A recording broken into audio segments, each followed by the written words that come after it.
So continuing with the brain of adolescents, as we look at both brains of male and females, they have very thin and immature connections to the emotional impulse control centers, like I mentioned earlier, in the prefrontal cortex. The amygdala is receiving too much traffic and overload, and their axons need faster speed under stress. So it's like the highway. It's too busy. It's kind of like the Dallas highway.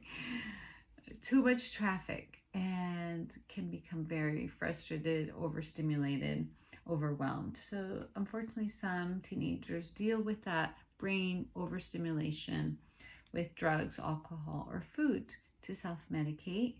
They go through rapid mood changes, exaggerated emotional responses, like I mentioned, again, because the amygdala and the connections in the prefrontal cortex are not wired yet to, it's like the gas pedal and the brakes. It's not, the connection is not there yet to be able to control those impulses. And so they have also maybe don't consider the consequences for their behavior. So encouraging them to not do anything that is lifelong, like tattoos or pregnancy or running away, or things that, again, they need their full brain. So ideally, decisions that we make lifelong, ideally after we have this part of the brain fully formed, 25. That's what I have, two daughters, 19 and 24, and I can see their brains developing. And for me, I made some lifelong decisions at 21, like getting married, too young for me. And that didn't turn out well. So I always think if I was older, I might have made different decisions and at least find out. So we might make because it's psychological, it's not biological. And so that's why they work together. But at least you want to have your full brain before jumping in such important life decisions. And yes, you can start college and jobs. Some people take some time off too. But it's just, again, you want to have all the apps downloaded to help you make the best decisions possible. Sometimes it works out. People get married young, choose professions, lifelong. They already know at that age. That's okay too. But it's just safer route. Wait till it has downloaded and can have better control of emotional state and response. So they might cling to an idea and run with it. At this point, like Romeo and Juliet, I think if they were older, they would have come up with a better plan. And there is aggression, female aggression, and we find that sexual competition, we call it pink aggression, spreading rumors. When I've worked in high schools and I saw this, undermining. So we see androgen increase, testosterone, and DHEA. We find highest levels of both have females are having sex earlier if they have those two higher on average.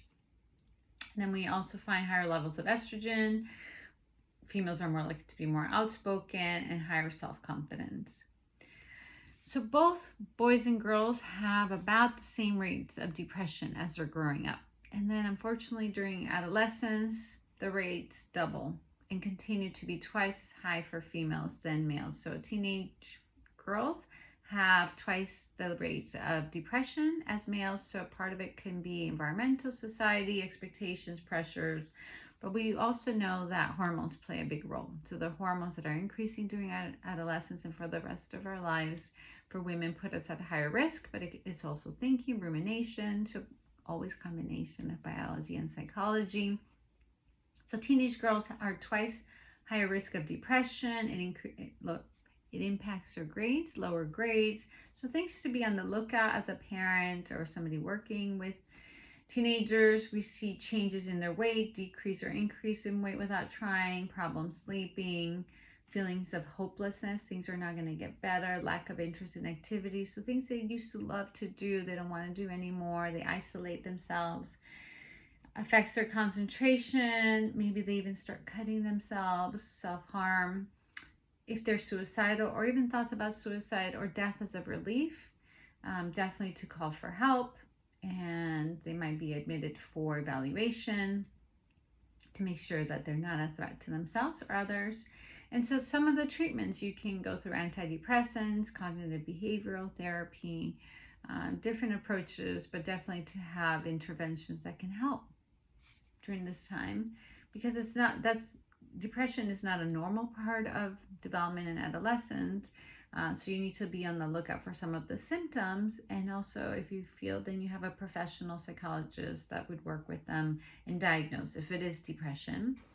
And there's vitamins also, exercise, meditation, different MERT, neurofeedback, different approaches, biological, neurological, psychological. You can try all of them.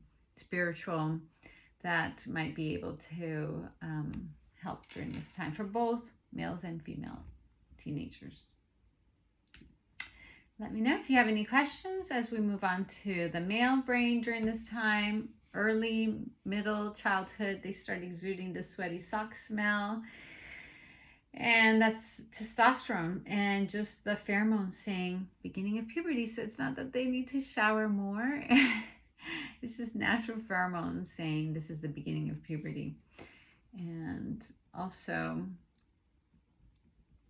as we move into the testosterone tsunami that happens, right? In the womb, it starts marinating. So remember, infantile puberty, little 1-2-year-olds have as much testosterone pumping through their testes to marinate their brain to be extra masculine, larger centers for aggression, sexuality, and that now continues in teenagers. In the testosterone increases muscle and their bones, enlarges the testicles, so biologically increases pubic hair, beard hair, deepens their voice, lengthens and thickens their penis, hypothalamus twice as large for sexual pursuit circuits, vasopressin increase for territorial and caring more about peers' opinion. Again, all of this is evolution saying the male brain that is like this is more likely to be able to survive and reproduce. So they pass it on to us, the average male brain. Cortisol increase for fight or flight if they're challenged, and to keep the status. So very important in the male brain, pecking order, to not be at the lowest level or lower levels of pecking order, because it could mean life and death for most of our history to be there. They get sacrificed. They're the ones their families get sent. So you need, it's life or death to be towards the top of the pecking order in your tribe. They take risks to stay away from the bottom of the pecking order. Their prefrontal cortex is easily distracted, so it's not wired to think about the future. They need extraordinary, intense sensation to activate reward. And their hormones are focused their attention on sexual and aggression, and especially images. So things like school, not really extra ordinary intense. So unless they're really interested in a topic, school might feel like jail. Their brain is wired to move. So the male brain embodied cognition, the male brain learns best through movement. So they are more likely to get diagnosed with ADHD, yes, more likely to have the neurological disorder, but some don't. They're just fidgeting, moving in their chair. The male brain thinks and learns better with movement, even fidgeting or moving around, walking around. 90%, as I worked in the school, 90% of classroom disruptions are males, 80% of high school dropouts are males, 70% of D's and F's are male. Their brain is just easily bored in the environment we've created. It's not really conducive. Female brain is more able to adapt and adjust to that sitting, learning environment, or being in a cubicle. It's not ideal for anybody, but the male brain definitely pleasure centers numb, less sensitive to normal levels of stimulation, harder to activate, so they're just easily bored in school, and then it can lead to classroom disruptions, dropping out, and failing classes. So we definitely need to revamp our school system to be more conducive to learning for the male brain. Some Waldorf schools, Montessori schools are incorporating much more movement and learning, which is great for the male brain. For both brains, but especially, like, we think better on our feet. And standing. So standing desks have become more popular, and which is great, and it's also good for our heart and weights as you're standing. Doesn't have to be the whole time. So in their early teens, testosterone resets their clock, the suprachiasmatic nucleus in the hypothalamus, to stay up later, sleep later. So ideally, high school would start later. So there are some high schools I know of who are starting later, like at 9, and it's just we find less classroom disruptions, better grades overall, kids who can sleep in. But then if they have sports early on, so ideally kids are getting 8 to 9 hours, but it's not just the 8 to 9 hours, it's when their brain is wired to go to sleep. So when your teenager's staying up till 10, 11, 12 or later, they shouldn't. But their brain, it's a circadian rhythm. It's naturally wired to stay up later and wake up later. So that 7 o'clock early rising and practice, it's good for sports, discipline, but it's not good for their brain. So sleeping in and going to bed later is their natural rhythm. They naturally are 1 hour later than females, which continues until our 50s. That difference, that 1 hour difference on average between male and female brains. Ideally, they would get 10 hours, but because of social media, maybe their phones. So it is important as a parent to monitor. It used to be TV, now it's computers, video games, phones. Used to be talking on the phone.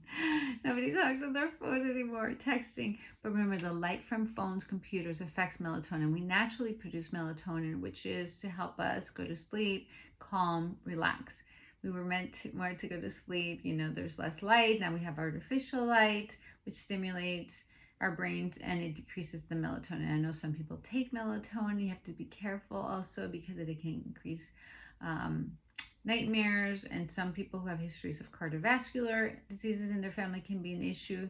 And yes, you can do it. There's natural things if there's sleep issues, but again, as a parent, to be able to produce an environment that's conducive for their mental and physical health, because a lot of, for both adults and kids, but teenagers especially, growing hormones and focus and concentration and their mood and their immune system, all very important things. They need 8, 9, ideally 10 hours of sleep. So if their melatonin levels are dysregulated, then they're not feeling calm and relaxed to go to sleep. They might stay up. So the light from their phone screen, computer can do that for all of us as a reminder. And ideally, schools start later. Please, somebody do something about that. Some schools do, but when my daughters were in school, one started at 9, the other one 7:30.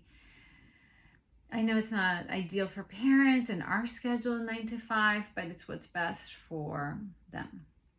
And then video games. Video games definitely produce dopamine. Their brain is wired to mimic what they see, especially action. Mirror neurons in the male brain. They see action, they see sports. It feels like it's them playing much more than the female brain, and also receiving dopamine, which is like the natural cocaine in our brain, addictive pleasure.